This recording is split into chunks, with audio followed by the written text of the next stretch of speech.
Speaking of Faith, from American Public Media, is supported by Faith and Values Media, presenting Patrick, a new look at a misunderstood saint, available on DVD.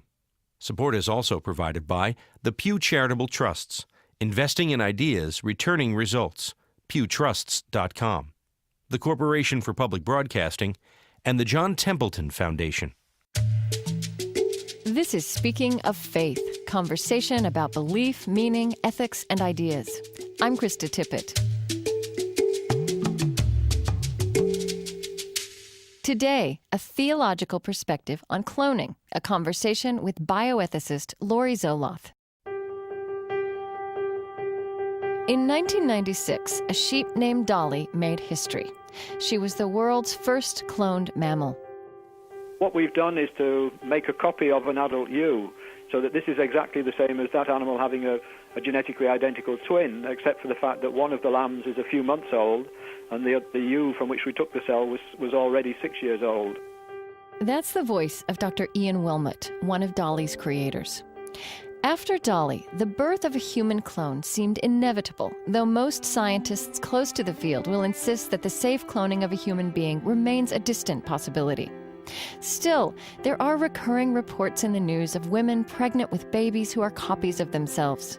Here is audio from a press conference held by an organization called CloneAid on December 27, 2002. I'm very, very pleased to announce that the first baby clone is born. She's fine. We call her Eve. We have been discussing with the parents the last 3 months how we would handle today. And they decided not to show up yet. They will. I hope they will. CloneAid's claim was quickly dismissed. The purported baby Eve and her parents never came forward. But why does the idea of human cloning both fascinate and repulse, and what religious questions does it raise for our common life? This hour, we'll explore one thought-provoking perspective. Laurie Zoloth is a scholar of rabbinic wisdom and director of bioethics at the Center for Genetic Medicine at Northwestern University. Her path into the far reaches of medical ethics began in what might be called the trenches of reproductive technology, as a nurse on the neonatal ward of a Philadelphia hospital when both neonatology and bioethics were just beginning. I was 19, and I unintentionally fell completely in love with neonatal intensive care, which was the care and treatment of premature babies and sick babies. A field that was just beginning to be invented at that time, because there was at that point very little we could do for babies who were born prematurely. And then really rapidly within the first few years, they developed ways of putting babies on ventilators. And then the question emerged, as it was emerging in intensive care medicine, since we can save lives, ought we to save lives? And for what are we saving lives? And with the very tiny preemies, we began wondering about the quality of life, about you can put a baby on a ventilator, but could you get a baby off a ventilator? And it was just then that the field of clinical ethics began to grapple with the same hard problems at the adult level and in the courts, with the Karen Ann Quinlan case, with a series of cases about this issue, because we can, ought we? And that was the animating issue for the first years of bioethics. Karen Ann Quinlan was a young woman who lapsed into a persistent vegetative state after apparently overdosing on alcohol and tranquilizers in 1975. Her personal tragedy became an early case study for the new field of bioethics when her family sued to have her removed from life support. Ironically, she survived in a coma for 10 years after they won the case and the ventilator was removed. Over time, that question of early bioethics, when does life end, has led to the equally vexing question, when does life begin? Human cloning would mimic the basic reproductive act. But rather than uniting a sperm and an egg, it would take an unfertilized egg and replace its nucleus with human DNA. The resulting embryo could, in theory, grow into a copy of that human being. Much of the focus in our public life is on the use of cloned human embryos for biomedical research, but that is not our topic for today. We'll consider cloning for the purposes of producing offspring. Some dream that this technology might make it possible to preserve the DNA of a beloved child or adult who has died, in a sense bringing them back to life. Laurie Zoloth has spent a lot of time thinking about how ancient Jewish tradition approaches the notion of justice in birth and in death. She says that as early as the birth of the sheep Dolly, religious ethicists missed a remarkable chance to frame the cloning debate. The whole world turned to them for help in understanding the implications of cloning, how it might change our ideas about creation and procreation. But Zoloth says she and her colleagues began their answers in the wrong place. She suggests that cloning is not really about life and birth at all. The usual move in looking at a new scientific technique is to think about the science and to think about what it reminds us of. And of course, when cloning first emerged on the scene, it was about the birth of, well, sheep, and by extrapolation, persons. And so people busily began to look at the religious laws and norms that surrounded birth, the reproduction. My thought was it was the wrong ground. Mm-hmm. It was the wrong arena. That was the arena of reproductive medicine, and that cloning was not about reproductive medicine. If it was about children, we'd think about messy 8-year-olds. We'd think about foster children who need desperately to be in safe and loving homes, or why children of color aren't adopted in this country, what's going on with that. I don't think the debate's about children. I began thinking about what the debate was really about, and I began looking at texts that suggested that it was about death. Mm-hmm. I was pointed in this direction because many of the people who had justified cloning talked about it in terms of the loss of a beloved child or a beloved person, that it was a way to overcome death of a particular person. And it's a way that inspires sympathy and compassion in the person listening to that. And for instance, a good justification might be the reclamation of the DNA of an entirely lost family in the Shoah, in the Holocaust. Mm. And whenever we begin to use those metaphors and those examples, I think we're pulling in something very different from merely having a baby, giving an infertile couple a chance to have a child. I think we're pulling in some way to reclaim lost history, a lost self or lost selves. And that's calling on many other different theological tasks for this technique. And that's when I began thinking about, this is about death. This is not about birth. Well, the other thing about those ways of coming at it, it sounds, sort of irresistibly ethical and good and moral, and it seems to question the motives of anyone who would want to reflect on it with other complexity. It's a hard thing to say to grieving family members, you can't overcome death. The central tragedy of mortality is a tragedy that can't be fixed medically in this way. And it's a terrible loss for all, but it's a real loss. It's the central loss of human life. It's that which we have religion for. Cloning thrown into that debate, of course, gets complexly intertwined with those yearnings. And it's interesting because, of course, it's the great yearning of Passover. One reads on Shabbat HaGadol, the yearning that the dry bones could be re-knit and could come back, and the valley could be full of life again. It's the yearning, of course, of the central story of the cross, that death has no dominion. Right. But death does, for us, have an absolute quality in terms of the loss of the particular individual self. From Ezekiel 37. The hand of the Lord was upon me, and he brought me out by the Spirit of the Lord, and set me down in the midst of the valley. It was full of bones. And he led me round among them, and behold, there were very many upon the valley, and lo, they were very dry. And he said to me, Son of man, can these bones live? And I answered, O Lord, thou knowest. Again he said to me, Prophesy to these bones, and say to them, O dry bones, hear the word of the Lord. Thus says the Lord God to these bones, Behold, I will cause breath to enter you, and you shall live. I will lay sinews upon you, and will cause flesh to come upon you, and cover you with skin, and put breath in you, and you shall live, and you shall know that I am the Lord.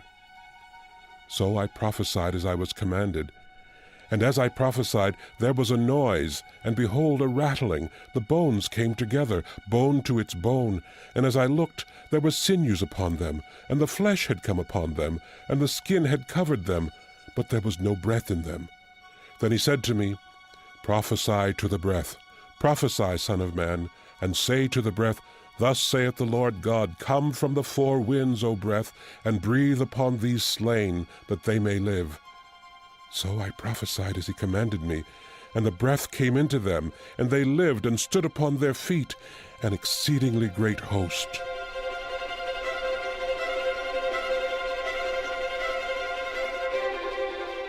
A reading from the prophetic biblical book of Ezekiel. Laurie Zoloth also finds tools for bioethics in Jewish mystical lore. One compelling story is the rabbinic legend of the golem. This is in some sense the original Frankenstein story. The telling and retelling of this story amounts to a centuries-long reflection on what it would mean to create a human being.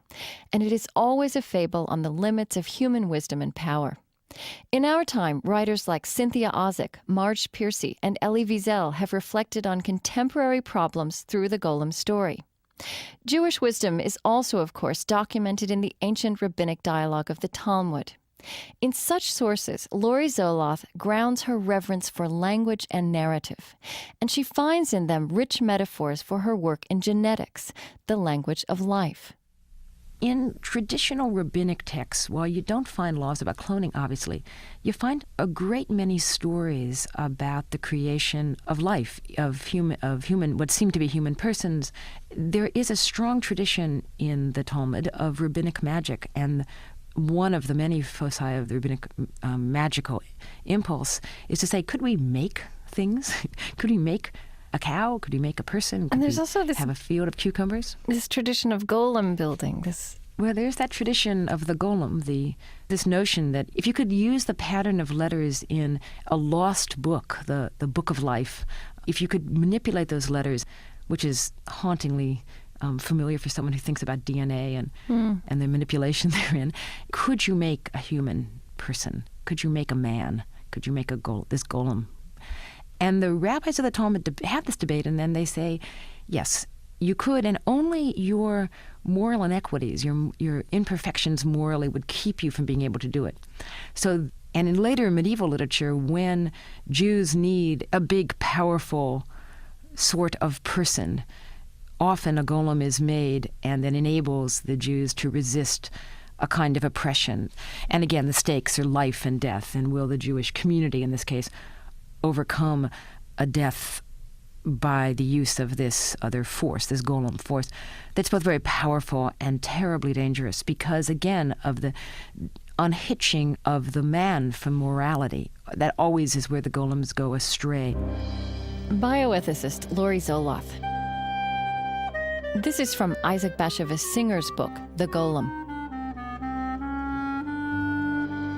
In the attic, Rabbi Leib found the sacks with the clay and began to sculpt the figure of a man. Rabbi Leib did not use a chisel, but his fingers to carve the figure of the golem. He kneaded the clay like dough. He was working with great speed. At the same time, he prayed for success in what he was doing. All day, Rabbi Leib was busy in the attic, and when it was time for the evening prayer, a large shape of a man with a huge head, broad shoulders, and enormous hands and feet was lying on the floor, a clay giant. The rabbi looked at him in astonishment. He could never have mastered this without the help of almighty and special providence. The rabbi had taken with him the prayer book, in which his saintly visitor had written down the name of God. Rabbi Leib engraved it on the forehead of the golem in such small letters that only he himself could distinguish the Hebrew characters. Immediately, the clay figure started to show signs of life.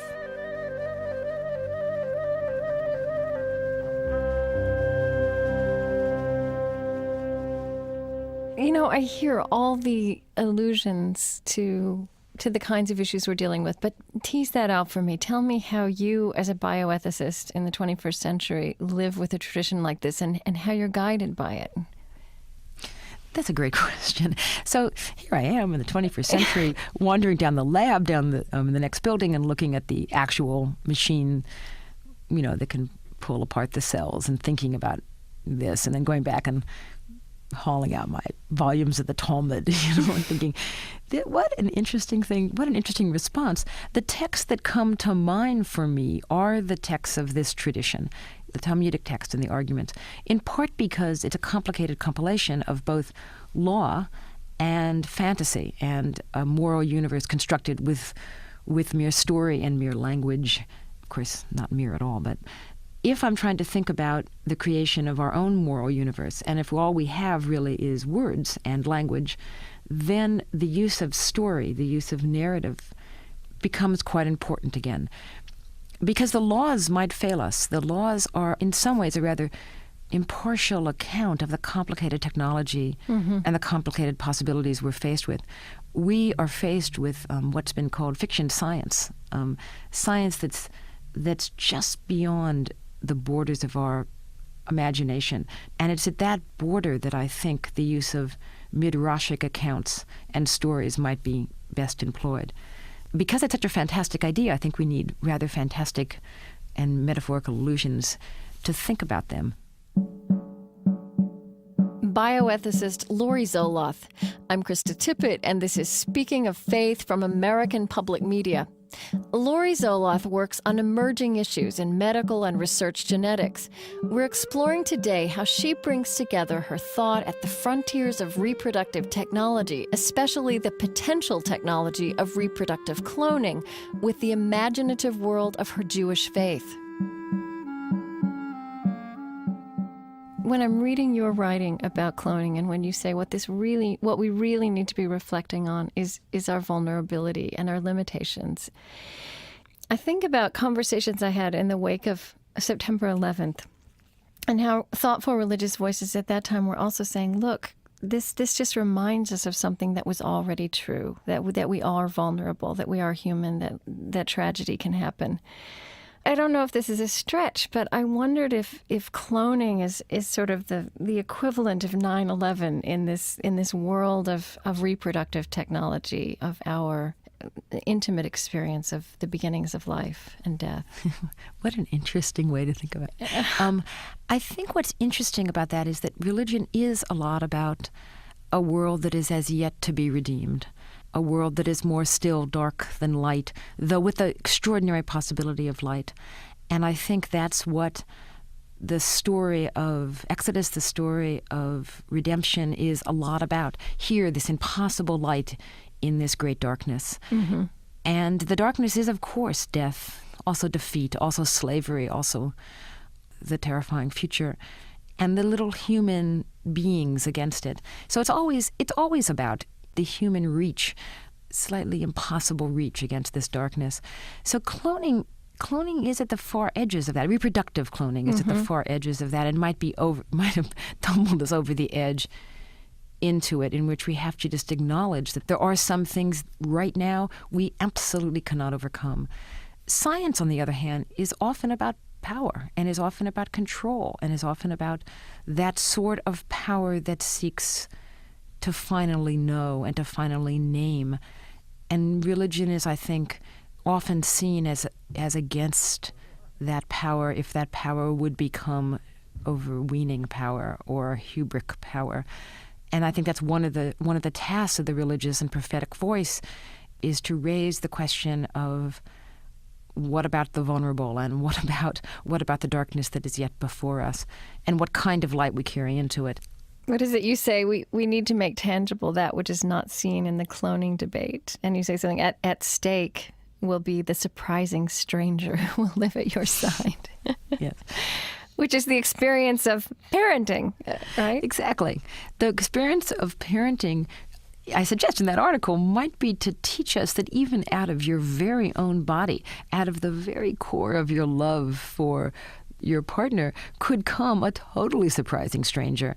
And nothing is more surprising and more strange than this yowling, howling, wonderful but messy infant, or teenager, or anyone who just isn't you.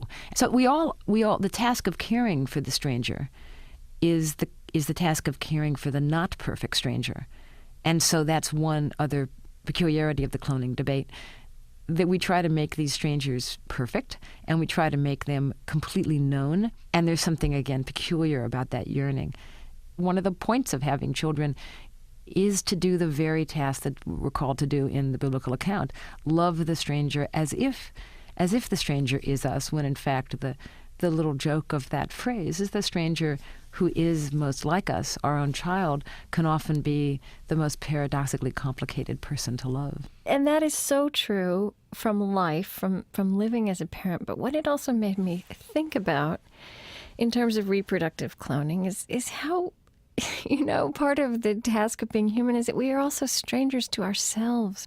And the idea of raising myself through all those different ages that I got to be at this age, I don't think that would be less of a stranger than my children are. Well, the interesting thing that here's a country that tends to put parents in nursing homes, and there is this long, complicated story of estranged families and brothers who don't speak to one another and never speak and go off. And if DNA was that which bound us, our families would be a lot cozier and more beloved than they are. I think it's really an interesting and complicated point about what does likeness mean to us and what does estrangement mean for us. Sometimes people say, well, cloning's not so bad. Think of twins. And of course, twins aren't clones for a variety of reasons. But again, I think that it's not about twins. I think, again, it's about recapitulating a particular life story that you yearn for, either your own in a narcissistic way or someone you've loved terribly and cannot stand to be in the world without. So I think because it awakens that in us, it becomes a theological problem, not really only a scientific one. Laurie Zoloth is a professor of medical ethics and humanities and religion and director of bioethics at the Center for Genetic Medicine at Northwestern University. Today on Speaking of Faith, a theological conversation on cloning. One of the ethical issues that bioethicists see at the far horizons is the way in which cloned individuals would be received in society.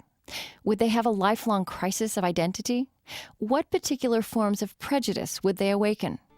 And on a religious level, how would they think about creation, about the reality of their own souls?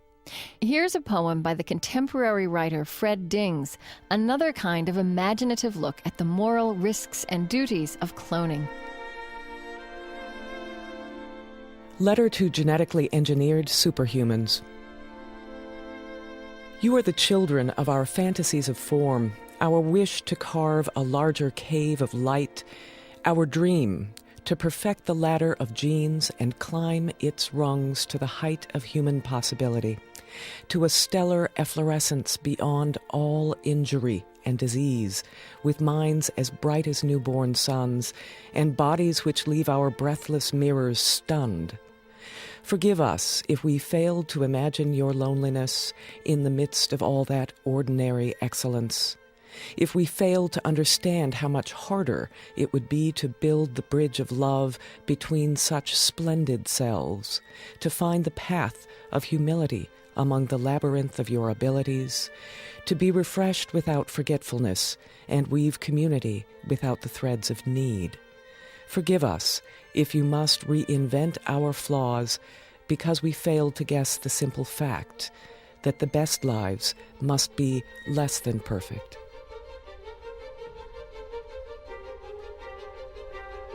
This is Speaking of Faith.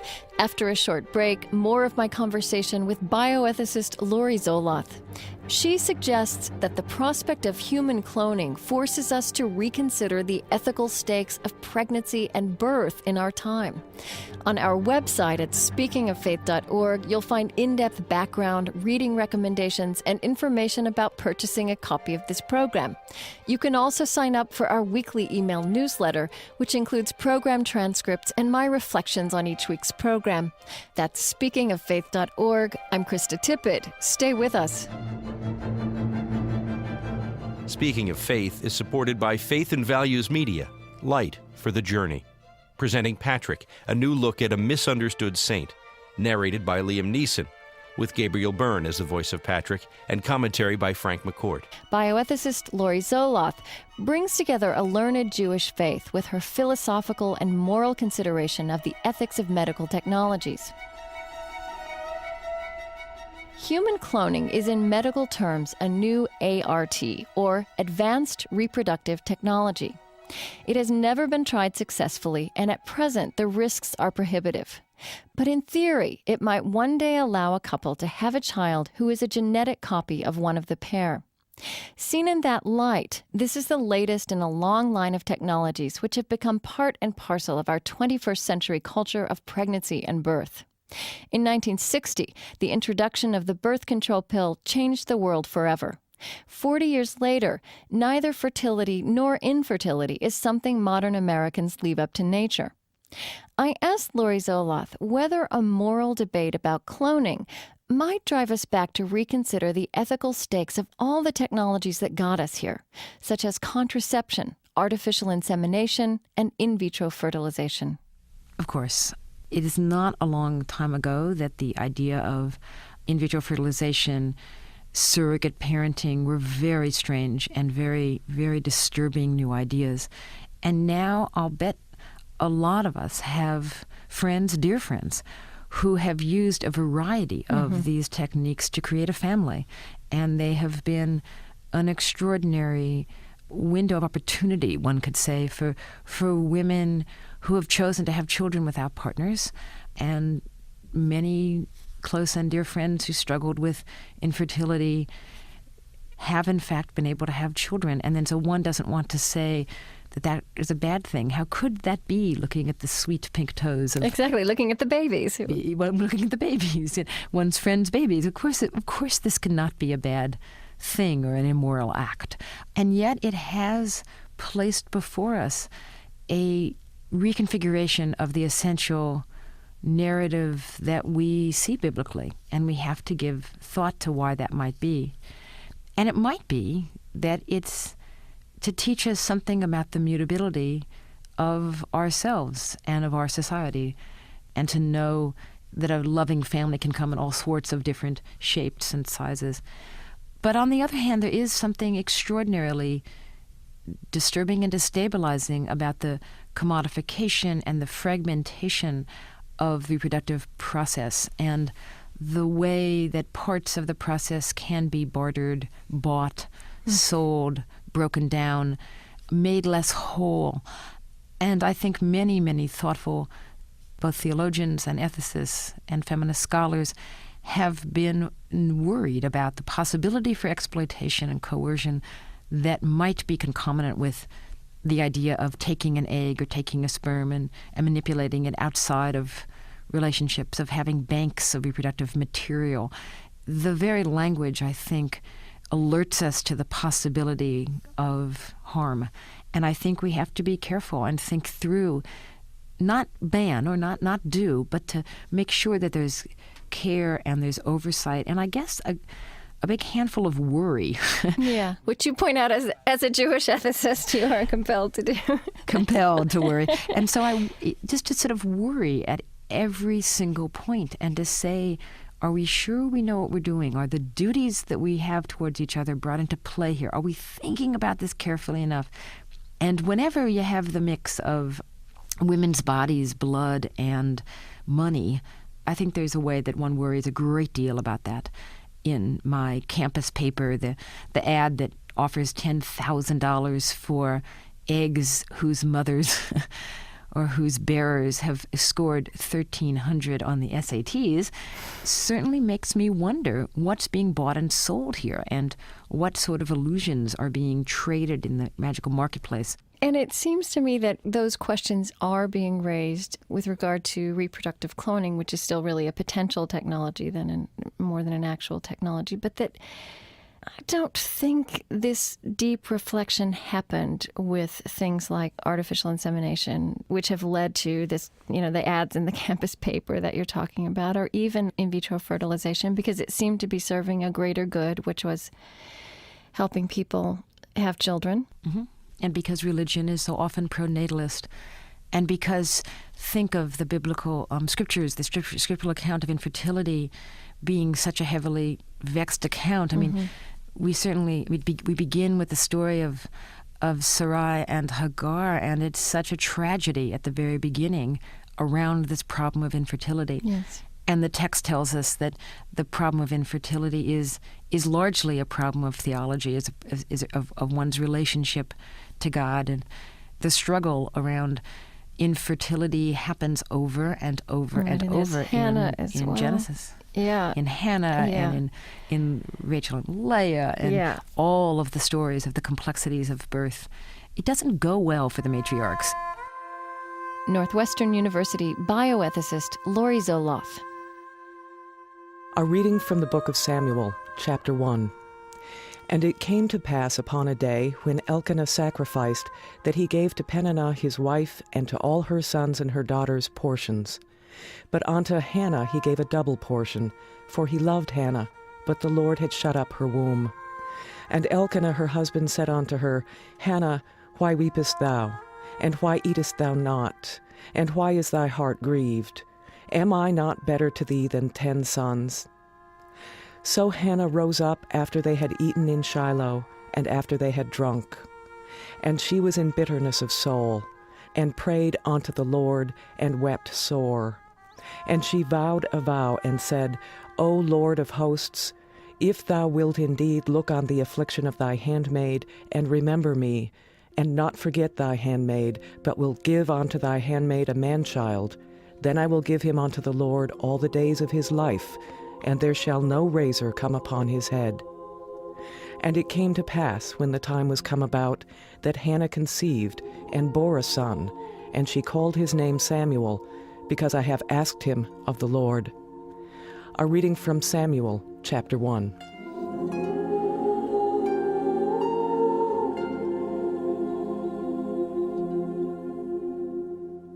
You said that infertility in the Bible is a reflection of one's relationship with God. And I wanted just to ask you to expand on that, because that kind of statement could sound dangerously like saying that women who have gone through this agony of infertility somehow brought it on themselves or deserved it. I know that's not what you're saying, but what are you saying? How do you reflect on those texts and these real-life situations? In the biblical text, the yearning for what one sees just beyond one's grasp is the beginning of desire. And it's that sense of wanting the next or the more or fecundity of the place that the child would fill in the imaginations, the religious imaginations of the writers of the text or the receivers of the text. That yearning is the existential human yearning. Now, in the life of any individual person, I firmly believe that infertility, the inability to naturally conceive one's own children, can be answered by many, many different responses to that range from adoption, obviously, which was strongly put forward in the Talmudic and medieval texts, from teaching, the extraordinary possibilities of mentorship and teaching. So there are many different answers. It's a peculiarity of modernity that infertility is seen primarily as a medical problem with a medical solution. It is also that. You wrote, all reproduction is a kind of hunger, and that's the word that also resonated with me. And I mean, it is. Mm-hmm. And also, it's not just, I think, necessarily to raise a child, but to create a child of one's own with one's beloved, right? Exactly. I mean, I think what's interesting to me, and this pertains to the issue of what it meant to be an intensive care nursery nurse and work night shift beside the very wanted and very broken bodies of premature babies night after night, and sit with their parents and watch them become a part of this complicated miracle and / tragedy. There's something about the hunger, the reality of the hunger for children, the yearning for babies, that is exquisite and intense, and I think cannot be made a trivial matter or even a selfish matter. It's often spoken of disparagingly, sometimes in bioethics, as though this is an inconsequential or a selfish motivation. Something and you could reason away. Something one could reason away, something one could make a separate moral choice about. There's something important and central to who we are, that we have and know this hunger, this yearning. It's one compelling moral appeal that I'm hauntingly aware of. But there are other moral appeals: keeping societies together, not exploiting the bodies of other women, that the buying and selling of gametes doesn't dominate the actual process of the creation of children, that there's many other children that are outside this process, that need adoption, that need foster care, that need, in our own city of Chicago, a decent place to live, even good schools and good health care. So there's something about the lostness of children, starting from the non-existence of children all the way to the lostness of teenagers who, living on the streets, that seems to me to be a piece of the problem of what do we do when we yearn to raise children. And taking any piece of that seems inadequate, seems religiously inadequate. And those are such important and compelling observations about the moral quandary, and yet I can't help but acknowledge as we talk that here we are, two women who've given birth to beloved biological children, right? And and I wonder if you also, as a bioethicist, interact with women who have not been able to achieve this, and how easy is it, or even is there an ethical problem in trying to talk to their pain about, the slippery slope or the larger context? That's an exquisitely interesting problem. And I remember I'm sitting here actually in this radio studio with two of my children off from school next to me drawing and aware of the miracle of their existence and of their births. One time when I was very pregnant with one of my children, I was asked to speak at a forum around the issue of surrogacy and the ethics of surrogacy. And surrogacy was for me the most difficult issue, because it actually meant men and women using their gametes and then using the body of another, almost always younger, almost always socially and economically disadvantaged relative to them, woman, to bear their child. And I gave a speech a little like that, 8 months pregnant, and was aware when people came to me and said in the question period, how can you possibly say this when you don't have to face this as the only way to have a child that is your genetically matched child? And that's why I think bioethics has to be grounded in the real experiences of actual women and men struggling with these issues, making their choices.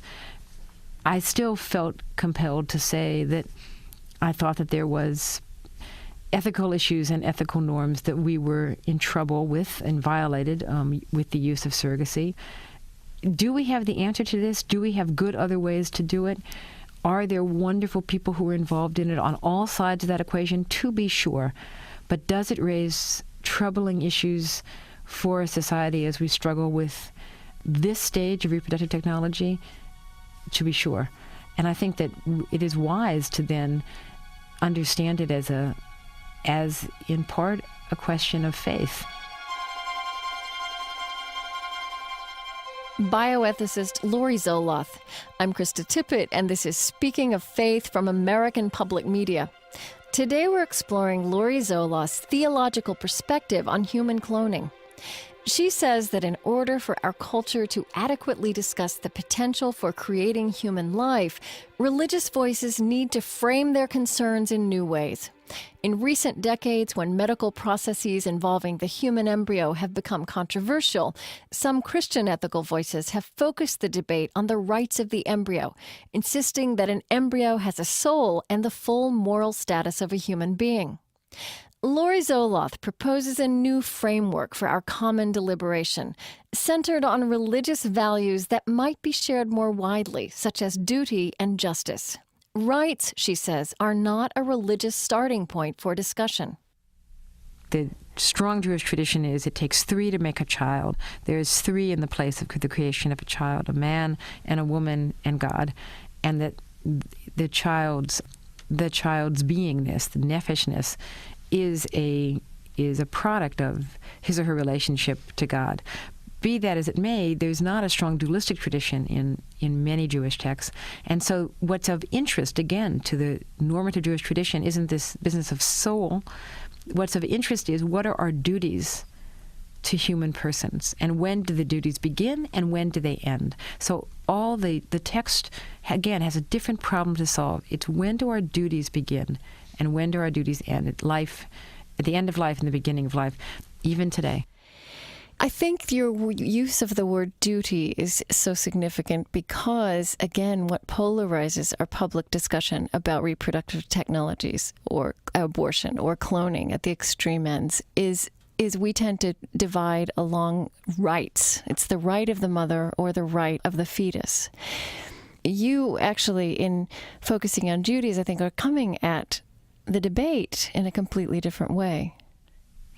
I think it's a more useful way to think of it. I think pitting maternal rights against fetal rights is not only counterintuitive, ask anyone who's pregnant about that, but going about it with duty both honors the reality of what pregnancy is, mostly for most women, that it's an act of extraordinary love, and one in which the duty of being a mother begins.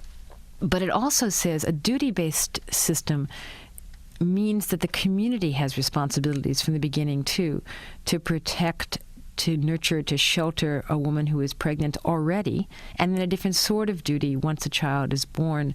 Including if she does not desire to keep that child. Including if she does not desire to keep that child, the duty still attends upon the community. And it's that struggle to balance personal, family, society, tribe, people, that's the subject of the Hebrew text as they continue past the Genesis narrative of fecundity. I like your insistence that, especially as a Jewish ethicist, as a Jewish person, you say we are meant to be namers of the world, that is also first command. Yeah. Call the world into its names. Yeah. And so, we're naming something here, and just that, I suppose, has a power.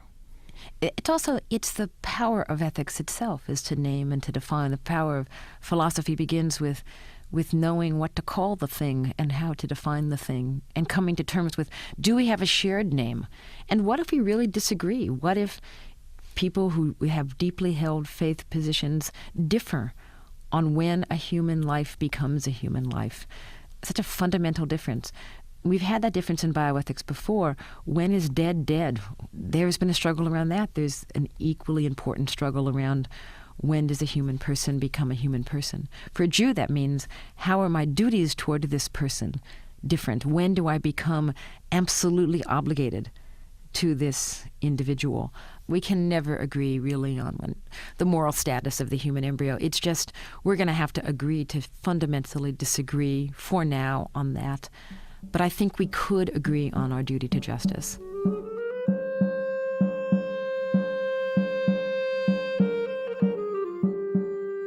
I'd like to end where you ended. Let me just, in this wonderful essay you wrote about reproductive cloning, with the great title, Born Again, Faith and Yearning in the Cloning Controversy. You tell a story about being a member of a volunteer Jewish burial society, about the death of a child. It has to do with a time many years ago when I was in graduate school and working as a nurse, and it was a volunteer burial society in which the women of the congregation prepared the bodies of women who had died for burial by washing them, both physically actually washed, and then she's ritually washed and purified. And one day, it was right before Passover, it was Erev Pesach, so everyone was finishing their work and rushing off to make a Seder. I got a call as I was about to leave work, and I was asked if I could come over right then to the funeral home. And what had happened was, tragically, a visitor from out of town, a family from out of town, had been crossing the street, and one of their little girls, who was only 4 at the time, got hit by a car as she was crossing the street running towards her father, actually, and right before their eyes was killed. And this family is, of course, bereft, and she was taken immediately because a person who was killed has to be buried before sundown, if at all possible. She was the tiniest person we had ever prepared, of course, the youngest person we had ever prepared for burial. And we did something, because her mother asked, that we normally don't do, which is we allowed her mother to come and say goodbye to her, and normally that's not done. But we did it because we knew that the last her mother had seen her, she had been so broken, and we had made her again very beautiful in this act. And her mother thanked us and said goodbye to her. And I and all the other women there were frantic with grief. And I knew at that point that I would have cloned her. If I had had the technology, I would have. There was no question that I wanted medicine to do every single thing. I didn't care if it was artificial. I didn't care if it was risky. I didn't care if it made social chaos down the road. I wanted that baby girl back. And I would have, and I understood the impulse.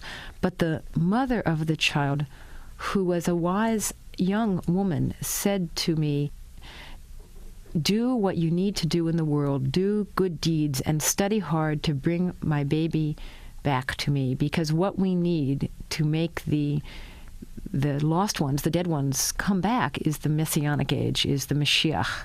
And she believed completely firmly in the necessity for acts of chesed, of kindness, of loving kindness and of justice, that it was only through justice, only through a changed, radically altered world, that she could get what I wanted through medicine, which was that child returned, restored.